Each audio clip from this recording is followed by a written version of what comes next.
Hey, what's good on YouTube? Welcome back to Team DSi. And so for today, we do have this sealed, still brand new unboxed Nintendo DSi.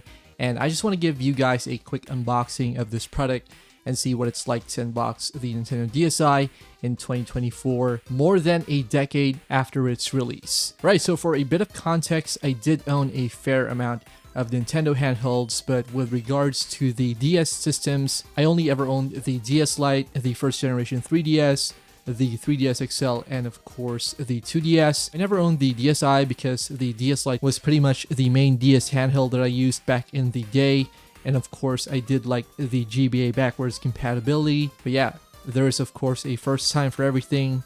So with that said, let's get started. Right, so unboxing the Nintendo DSi, we do have this box, which is of course understandably not in perfect condition, as it's been quite a number of years since the launch of this system. Now with that said though, the box is in pretty decent condition, and opening it we do get a ton of paperwork. I mean, there's a lot of paper that Nintendo has shoved in here, including your quick start guide, a full-on manual, some warranty information, and of course other safety information and such. And yeah, it's just a lot of paper for a small system. Now we do have the DSi here, which we'll take a look at later. And of course, we do get an extra stylus as well, which is pretty handy in case you lose your original stylus. We do have a charging brick as well, which interestingly is the same kind of charger that the Nintendo 3DS uses. So yeah, you can use it for both the DSi and the 3DS as well. Now looking at the DSi itself, it does look a lot like the DS Lite,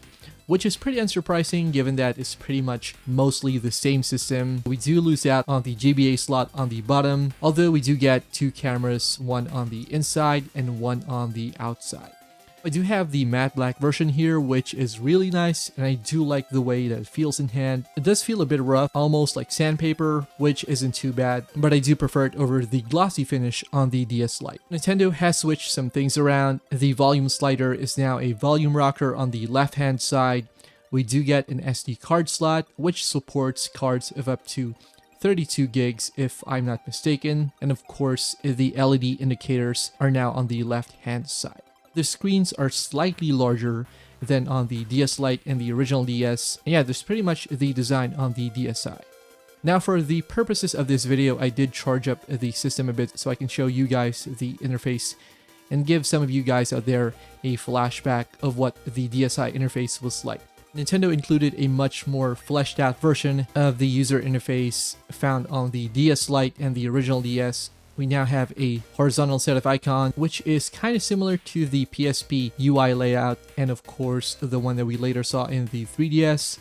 Of course, you do get the camera app on here, and while the cameras aren't really any good quality, I mean, they're around the same quality of cell phone cameras back in the day. Nintendo does add a bit of software tricks to let you get a bit more use out of the cameras on the DSi. And of course, there's also a built-in music player, which unfortunately does not support MP3 files. I think you need AAC files for this one. And of course, the wireless features, which no longer work today, seeing that Nintendo already shut down the servers for online play, as well as the DSiWare store. So yeah, that's pretty much the DSi. Now I'm gonna make a full-on video for this one, so this was just a quick unboxing video for you guys.